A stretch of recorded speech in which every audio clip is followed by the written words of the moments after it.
Tras los pasos de Sefarad en el Nuevo Mundo, con David Rosenthal.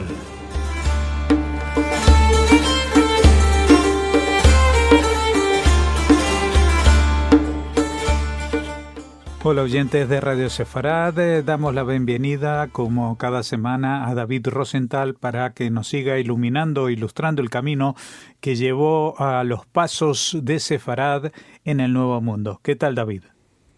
Hola Jorge, muchas gracias por volverme a llamar. Hoy vamos a hablar sobre ese viaje accidentado a New Amsterdam, de las dificultades experimentadas por los viajeros durante la travesía. Se conocen algunos relatos del Jajam Saúl Levi Mortera de Ámsterdam, de su obra Providencia de Dios con Israel, escrita antes de su fallecimiento en 1660. Dice el autor: para empezar, que uno de los 16 barcos portugueses puestos a disposición de los judíos por el general Barreto para su partida a Recife fue capturado por los españoles, los que estaban por entregar a estos pobres judíos a la Inquisición. Sin embargo, antes de que hubieran logrado sus malvadas intenciones, el Señor hizo aparecer un navío francés que libró a los judíos y los llevó a una parte segura, a Florida o África o a la Nueva Holanda, desde donde arribaron sin contratiempo a Holanda. Habla también Mortera en su libro de un incidente que se produjo con un barco que partió desde Recife hacia la colonia francesa de Martinique y que por vientos desfavorables tuvo que refugiarse en la isla de Jamaica, entonces en manos de la corona española. Allí, solo gracias a la intervención del gobierno holandés y con ayuda de la comunidad judía de Ámsterdam, se logró evitar que fuesen enviados a España para ser juzgados por el Tribunal de la Inquisición. Pese a que el autor no establece relaciones entre lo ocurrido en uno y otro caso, sabemos por otras fuentes que se trata de contrariedades sufridas por un grupo de navegantes en especial, compuesto por refugiados judíos que abandonaron el Brasil holandés en una fecha no precisada. Estos refugiados llegaron a New Amsterdam, New York, en el barco francés Saint Catherine, procedentes del Cabo de San Antonio en Cuba, o Cap San Antonich, según el documento del 7 de septiembre de 1654 de Nueva Holanda, donde se hallan consignados estos datos. Gracias a la existencia de un reclamo de parte del capitán de este barco francés, Jacques de la Motte, entendemos que el grupo de que hablamos había llegado a New Amsterdam desde las Indias Occidentales.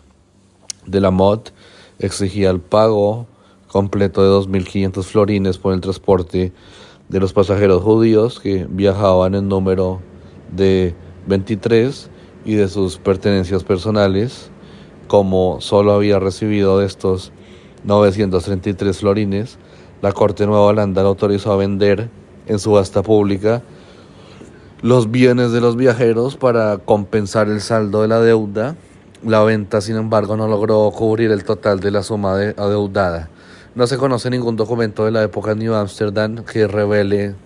el nombre del navío en que embarcaron en Brasil e hicieron su travesía estos pasajeros. No obstante, hay algunas referencias que nos permiten sacar conclusiones válidas. Por ejemplo, se sabe que junto a aquellos desembarcó en el puerto de New Amsterdam un grupo de calvinistas holandeses, acompañado del predicador Dominus Johannes Polemius, quien particularmente se había despedido en Recife del saliente gobierno holandés el 24 de febrero de 1654, antes de abordar el mismo día el vapor Valk o Falcón con destino a las Indias Occidentales. Ahora bien, queda claro que es este el navío que abordaron en primera instancia los 23 tripulantes judíos al iniciar su éxodo desde el Brasil, pero no el por qué arribaron al puerto de New Amsterdam en la fragata francesa Saint Catherine. Tal vez aquí se cumple lo descrito por Levi Mortera en el segundo incidente que dejamos notado al comienzo de este apartado. Vale decir, en vez de navegar hacia la isla de Martinique, el Valk, el Falcón, se desvió o fue desviado hacia Jamaica, donde debió mantenerse prisionero por un tiempo considerable. Que esto es así puede desprenderse de los pormenores de un juicio entre dos pasajeros del San Catherine, Azar Levy y la viuda Rique Núñez, iniciado en New Amsterdam la segunda semana de septiembre. En las notas en que se registran los detalles del litigio, se habla de una venta de ropa y de un préstamo en dinero al esposo de Rick Núñez, que tuvieron lugar en Gamonique, nombre que con seguridad corresponde al de la isla de Jamaica, y que el escriba holandés en el proceso solo anotó fonéticamente. En este lugar debe haber fallecido el esposo de Rique Núñez. Lo más probable es que después de su liberación, el grupo de judíos y calvinistas holandeses siguieran su viaje pasando por el Cabo de San Antonio hasta llegar a Nueva Holanda. No puede precisarse, sin embargo, dónde ni por qué motivos, repetimos, hicieron su entrada al puerto en una embarcación francesa. A su llegada, el grupo de 23 refugiados encontró a otro antiguo habitante de Recife, a Jacob Bar-Simon, judío ashkenazi, quien presumiblemente sea el primer residente judío en Nueva York, en New Amsterdam de aquel entonces, llegado desde Holanda a esta ciudad en el navío Perebum en julio de 1654, de otro personaje judío, Salomón Pieters o Pius, defensor en la Corte de Justicia tanto de Rick Núñez como de los judíos recién llegados a New Amsterdam. Nada se sabe en cuanto a la fecha de su arribo a esta ciudad, ni tampoco aparece con este apellido en el Brasil holandés. A pesar de las tantas dificultades e inconvenientes vividos durante el trayecto y a partir del momento de su desembarco en New Amsterdam, a comienzos de septiembre de 1654, este pequeño grupo de refugiados que abandonó Recife en febrero de este mismo año logró formar su primer asentamiento en esta posesión holandesa de la Nueva Holanda, dando comienzo en esta forma a la historia de los judíos en esta ciudad y al mismo tiempo en lo que posteriormente iba a llamarse los Estados Unidos de Norteamérica. Luego, también sucedáneo a esto, está el reclamo por los bienes perdidos en el Brasil. El breve plazo dado por el general Francisco Barreto a holandeses y judíos para abandonar el antiguo Brasil holandés no permitió a estos vender sus bienes debidamente y menos aún cobrar las cuentas atrasadas de sus deudores. Tomando en cuenta este problema, las autoridades holandesas habían conseguido, al estipular las condiciones de rendición, que la corona de Portugal se hiciera cargo de las indemnizaciones que resarcirían las pérdidas tanto de la Compañía de las Indias Occidentales como de todo particular residente hasta antes de la capitulación en este territorio por concepto de bienes y propiedades abandonados a causa del conflicto. El Tratado de Paz acordado entre Holanda y Portugal el 16 de agosto de 1661, ratificado el 10 de enero de 1663, más el Convenio Comercial del 31 de julio de 1669, llevó a los Estados Generales de los Países Bajos a solicitar las indemnizaciones correspondientes el 5 de abril de 1672 del inventario realizado por la Corte de Justicia de Brabante. En esta oportunidad se desprende que el total de bienes dejados en Brasil ascendía a la suma de 4.117.672 florines. De esta cantidad, unos 2.797.957 florines, o sea, más de 2/3 del total, correspondía a capitales reclamados por judíos, en su mayoría sefardíes, ya que de los más de 100 solicitantes, solamente 4 eran de origen ashkenazi. En las demandas en cuestión no solo tuvieron activa participación los procuradores holandeses Gisbert de Witt y Jacob van der Elst, sino también Abraham de Acevedo, uno de los 5 más prominentes reclamantes judíos del Brasil holandés. Llama la atención que Joseph francés, acaudalado sefardí, según hemos dicho antes, no figure en estas listas, lo que indica que gracias a la intervención del general Barreto ya había recibido una indemnización adecuada antes de partir hacia Holanda.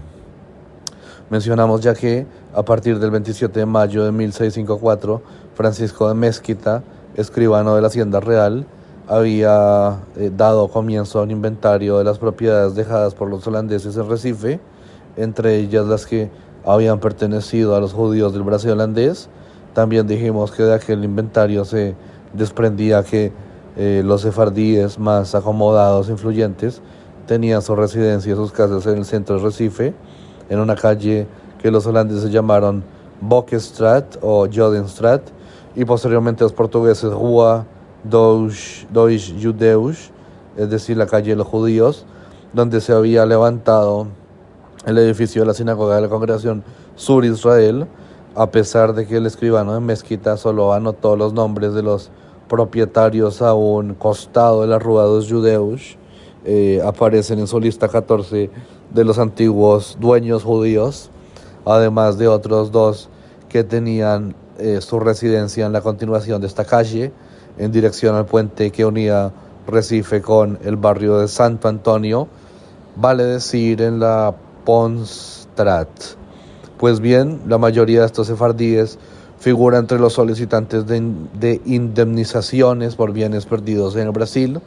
cosa que hace suponer que no alcanzaron a vender sus propiedades en estas dos calles a su debido tiempo. Aparecen en la lista indicada personajes como Abraham de Acevedo, uno de los mayores acreedores de la corona portuguesa, reclamando 234.737 florines; Jacob Navarro, hermano de Moses, quien también vivía en la Rua dos Judeus, reclamando 88.351 florines; Fernando Martins da Silva, por 65.352 florines; David Atías, 27.762, Aarón de la Falla también, padre, defendiendo los intereses de su padre Joao o Abraham;